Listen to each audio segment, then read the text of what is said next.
Friends, good morning, Radhe Radhe and Shri Haridas. कैसे हैं आप लोग भाई? होप आप लोग मस्त होंगे, स्वस्थ होंगे एकदम।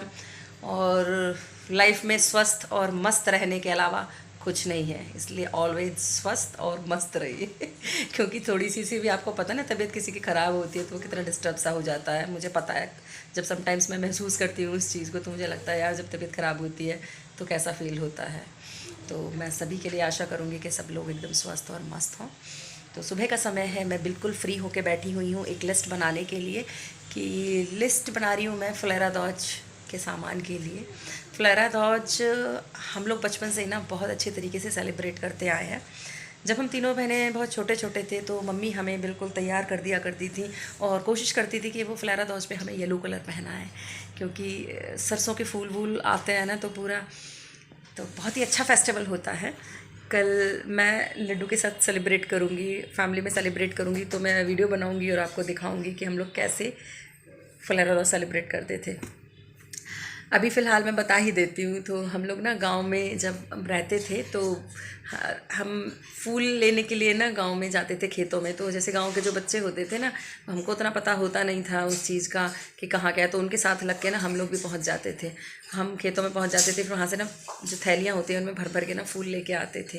और जब मतलब ये फुलेरा दौज से एक दिन पहले की बात होती थी, और फुलेरा दौज पे हम लोग फिर नए कपड़े पहनते थे। जनरली मम्मी हमें येलो कलर ही पहनाती थी तीनों बहनों को। तो दीदी तो खैर मुझसे काफ़ी बड़ी हैं, 7-8 साल बड़ी हैं मुझसे। मैं और मेरे से जो बड़ी वाली दीदी हैं, बिब्बू दीदी, तो वो और मुझ में जो गैप है वो करीब 2 साल का गैप है बस। तो हम दोनों बिल्कुल फ्रेंड की तरीके से एक दूसरे के साथ ही रहते थे।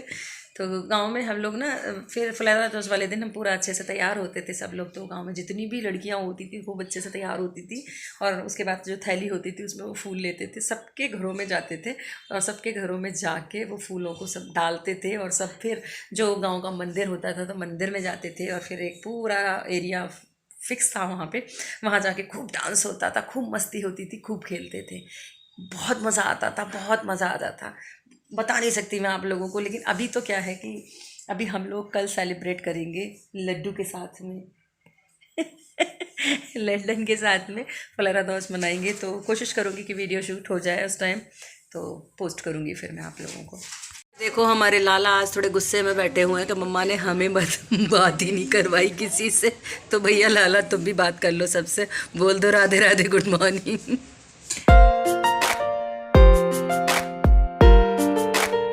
मैंने बना के तैयार कर ली है अपनी, और भी मुझे कुछ चीज़ याद आ जाएगी एक दो, तो मैं उसे लिख दूंगी डायरी में।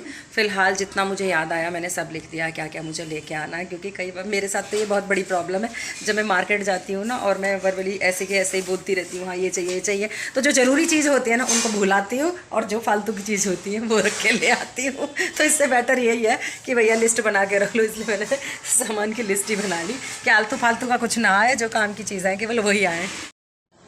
तो मम्मी अपने काम में लग गई है। मतलब मम्मी को ये टेंशन रहता है कि जब जो ही कपड़े सुखा देती है तो फिर मैं उन्हें तय बना के रख दूँ। मतलब मैं इनसे मना करती रहती हूँ कि आप मत रखो, मैं खुद ही रख दूँगी, खुद ही रख दूँगी, और मैं रख भी देती हूँ। लेकिन पता नहीं क्यों उठती रहती हैं, लेटती नहीं है, और उठ के और सारे कपड़ों की तय बना के और कबर्ड में रख देती हैं। ये दोनों के दोनों अपना टाइम पास कर रहे हैं अभी खेल खेल के। मतलब जो देखा जाए तो बेचारे करे भी क्या, समझ में नहीं आ रहा। बाहर तो मम्मा कहीं जाने देती नहीं है, तो घर में ही खेलते रहते हैं, कैसे ही तो टाइम पास करना ही है।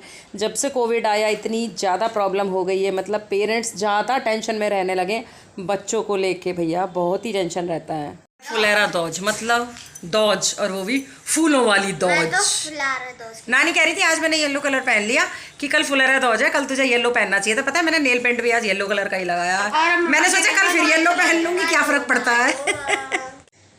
तो अभी शाम के 4 बज चुके हैं। 4 के मतलब मैंने टाइम देखा नहीं है, 4 साढ़े 4 ही बजे होंगे।